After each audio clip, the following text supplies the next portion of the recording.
Assalamualaikum warahmatullahi wabarakatuh. Hai teman-teman, kembali lagi bersama aku Erwindra Fancia di sini. Semoga kabar kalian sehat selalu dan semangat terus belajarnya ya. Pernah nggak sih kalian waktu pergi ke mall, pada saat kalian buka pintu, tangan kalian seperti merasa kesentuh, padahal nggak ada kabel listrik di sekitarnya? Atau pas lagi kalian iseng-iseng menggosok penggaris ke rambut, tiba-tiba rambut kalian naik ke atas. Aneh kan? Nah, fenomena ajaib itu bukan sihir, tapi itu sains. Itu yang disebut dengan listrik statis. Nah, dari mana sih datangnya sentruman kecil itu? Yuk kita bahas dalam 5 menit ke depan. Baik teman-teman, kembali lagi bersama saya Runda Farisya. Di sini kita akan membahas listrik statis. Nah, untuk memahami listrik statis, kita perlu mengetahui benda-benda yang ada di sekitar kita yang termasuk konsep tentang listrik statis. Nah, di sini saya ambil level yang paling kecil, yaitu atom. Nah, teman-teman, inilah yang disebut dengan atom. Dikarenakan atom tersebut sangat kecil. Ini di atom. Atom itu bulat di pola. Nah, jadi teman-teman, di sini ada atom yang berbeda. Ada yang berwarna kuning, gelap, hitam, dan merah. Yang akan saya jelaskan. Baik, di dalam atom ada intinya. Nah, teman-teman, yang di sini ini disebut dengan inti, teman-teman. Ini disebut dengan inti, inti atom. Nah, itu inti atom itu ada yang namanya proton, teman-teman. Proton itu yang berwarna merah. Nih. Dan juga ada neutron yang bersifat netral. Kalau proton itu bersifat positif, teman-teman. Kalau neutron itu yang berwarna gelap ini. Nah, lalu mereka ini disebut dengan tim mager. Kenapa mereka disebut tim mager? Karena mereka hanya diam saja di tengah ini, teman-teman. Tidak ada bergerak sama sekali, bukan? Nah, kemudian kita lihat yang di luar ini, yaitu yang bergerak ini. Nah, itu di luar dari ini, yaitu disebut dengan elektron, yaitu berwarna negatif. Elektron ini sifatnya aktif banget, suka bergerak dan suka berpindah-pindah. Baik, saya lanjutkan. Biasanya, jumlah muatan positif dan negatif di sebuah benda itu seimbang kalau jumlahnya sama. Benda itu disebut dengan netral. Nah, teman-teman, di sini protonnya ada 3 dan elektronnya ada 3. Mereka sama-sama memiliki jumlah yang sama. Maka dapat dikatakan bahwa benda tersebut memiliki sifat yang netral. Tapi, karena elektron tadi suka berkeluaran, suka bergerak, maka keseimbangannya bisa rusak, teman-teman. Kalau sebuah atom kehilangan elektron, dia bisa kebanyakan muatan positif atau protonnya begitu banyak.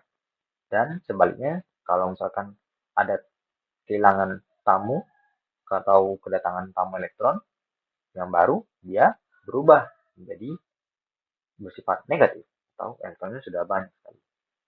Nah, itu teman-teman terkait dengan struktur atom. Nah, ini bentuknya. Kalau saya kurangi, dia lebih banyak muatan positif. Kalau saya tambahkan, dia adalah menjadi muatan negatif. Ini teman-teman, bisa saya tambahkan. Tuh, banyak sekali bukan? Tuh, keren nggak? Baik teman-teman, itu dia terkait penjelasan tentang struktur atom. Selanjutnya saya akan menjelaskan terkait adanya gesekan. Ini aplikasi dalam kehidupan sehari-hari tentang listrik statis. Stay tune teman-teman. Bye-bye. Menjelaskan tentang apa itu listrik statis dalam gesekan. Jadi teman-teman, di sini saya memiliki suatu kain wol yaitu di bawah ini dan penggas plastik itu ini. Nah teman-teman, bayangkan kalian mempunyai penggaris plastik dan kain wol. Awalnya mereka netral dan sentosa, tapi saat kalian gosokkan penggaris itu ke kain, terjadilah pencurian. Nah ini ya teman-teman, elektronnya berkumpul di penggaris, tidak lagi di kain teman-teman. Jadi itu disebut pencurian.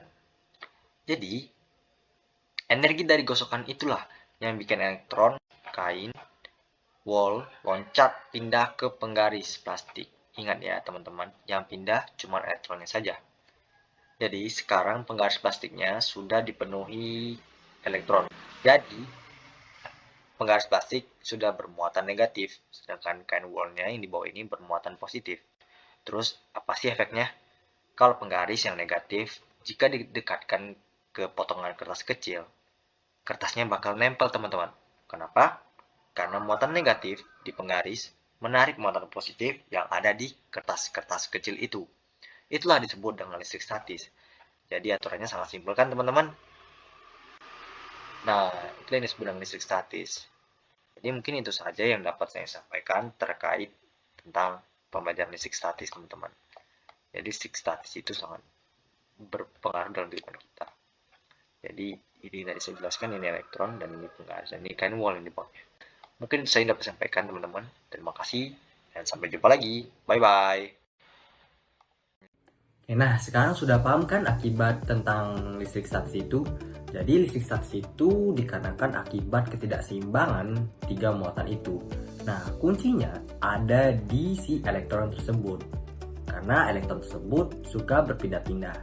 Nah, beginilah akibat rambut digosok-gosok ke penggaris yang digosok-gosok ke rambut. Jadi kertasnya akan menempel, tidak jatuh ke bawah.